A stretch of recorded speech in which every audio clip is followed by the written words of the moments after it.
नमस्कार दोस्तों, राइटर अर्जुन अन चैनल में आप सभी का हार्दिक स्वागत, अभिनंदन, वंदन है।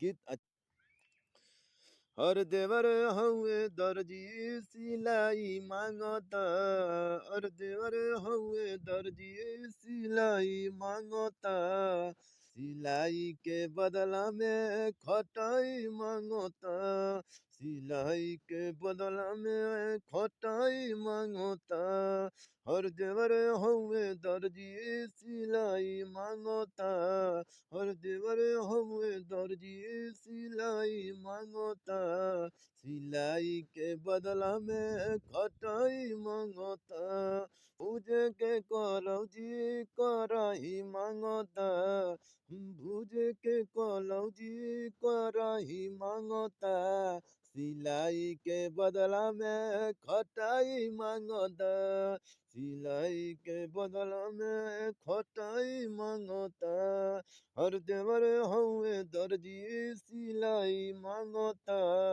हर देवर हउए दर्जी सिलाई मांगता, सिलाई के बदला में खटाई मांगता, सिलाई के बदला में खटाई मांगता, सिलाई के बदला में खटाई मांगता।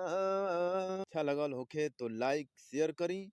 बढ़िया से बढ़िया गीत लेवे खातिर हमरा से संपर्क करी, फोन करी। गीत अच्छा से अच्छा मिली, बढ़िया से बढ़िया मिली।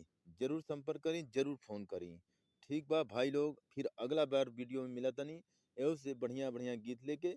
तब तक के लिए धन्यवाद।